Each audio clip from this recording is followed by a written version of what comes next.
Briefing for Monday, the 5th of June. I'm Stephen Ridgway. Hope you all had a good weekend and are raring to go for another week in cyber. So, there is a new piece of Linux ransomware called Black Suite that has significant similarities with Royal ransomware. So not going to go into a great deal of detail about it. I think it's just one that you need to keep an eye out for. Usual stuff about ransomware. Make sure you keep your systems patched, make sure you know what inbound and outbound traffic there is to your devices, and so on and so forth. This particular piece of malware does target other operating systems as well. It looks like Trend Micro have analysed a Windows 32-bit sample of this. And it has also been seen to have compromised VMware ESXi devices as well. So it shares a remarkable amount of code with the Royal ransomware family, but that doesn't necessarily mean that it's being deployed by the same people. It simply means somebody has used the code one way or another. Put a link to some information about it here. One to watch out for. Make sure you are keeping your eyes open for that one, as it is doing the rounds at the moment. Talking of things doing the rounds, we spoke a few days ago about some Zytel vulnerabilities. Zytel, Zyxel, ZYXEL, has published guidance for protecting the firewall and VPN devices from these recently discovered vulnerabilities and attacks. There is an article we'll link here for that, but it basically the strongest advice is patch, which is always a good advice. They have then listed which versions are affected for which CVEs and what the latest firmware patches are. In the meantime, if you are concerned, you should consider doing things like turning off HTTP and HTTPS from at least the wide area side of these devices, and also if you are not requiring VPN functionality, you can turn off UDP ports 500 and 4500 in order to restrict the threat landscape.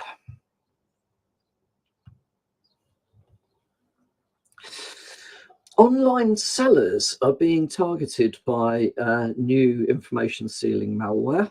Not so much absolutely new in that nobody's ever tried this before, but more this is perhaps a little bit more of a subtle variation on an old theme.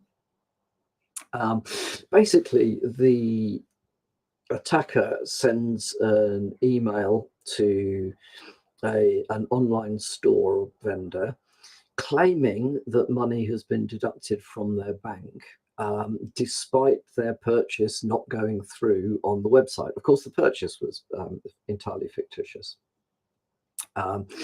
But within this, they either then link to what they claim to be a bank statement, or they send something that purports to be a PDF with a bank statement to demonstrate that the payment has actually gone through, and they're asking, they ask the vendor to urgently take action to rectify the situation. So the usual things with fraud, they are attempting to create a sense of urgency. They have got enough information that it could be real.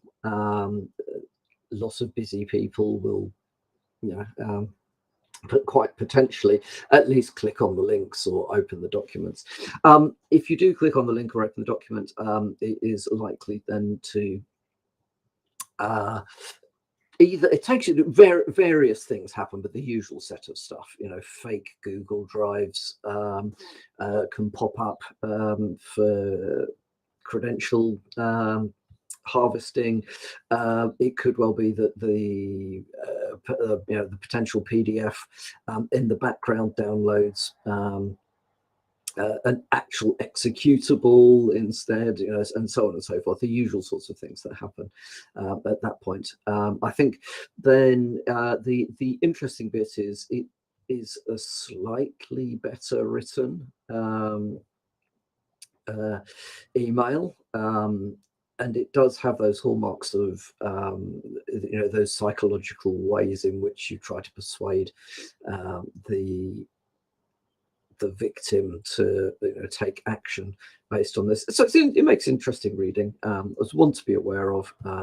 Again, this particular set of documents have now been uploaded to VirusTotal and should by now flag in most malware protection suites.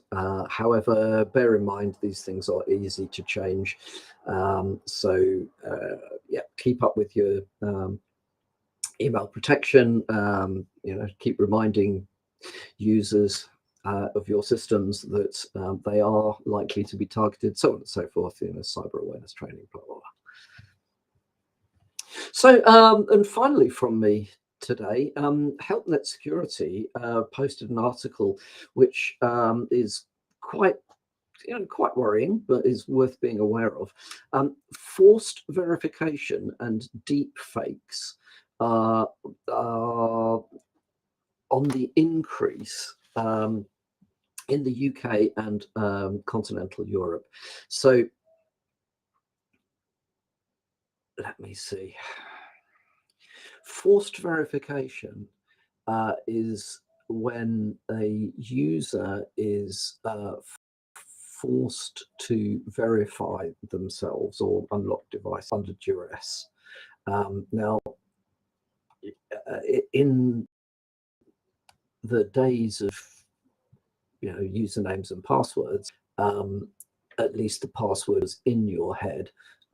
When you're using your head, as in your face, as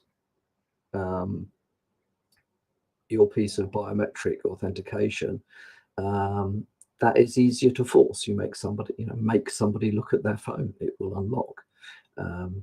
Make them touch the fingerprint reader, it will read the fingerprint, that sort of stuff. So forced verifications are increasing, but equally, and perhaps slightly more not more concerningly, but potentially easier for widespread widespread fraudulent use. You can use deepfake software to take a photo and turn it into a 3D rendition that a majority of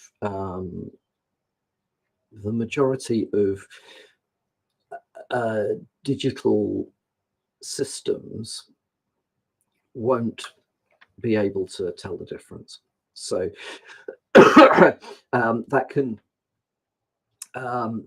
effectively deal with things like liveness bypasses. Faked printed documents are on the up as well. Edited ID cards. So definitely, this stuff is getting more sophisticated, and definitely we need to be thinking about how this stuff works. I have and remain with some fairly significant concerns regarding using biometrics for anything other than trivial authentication, just because once you have lost control of the digital version of whatever, your fingerprint or whatever, you can't change it. So I think that's something that concerns me. People kidnapping you and forcing you to unlock your phone, well, not much you can do about that really, other than, you know, think of physical security as well as cyber security, I guess. But yeah, it makes interesting reading. I don't think that there's very much that we can do right now. We are going to be we're going to be at the mercy of the software vendors to fix things like the the fingerprint bypass stuff that we talked about last week for Android and some iOS devices. So, but this stuff is up and coming. It is, it's getting there.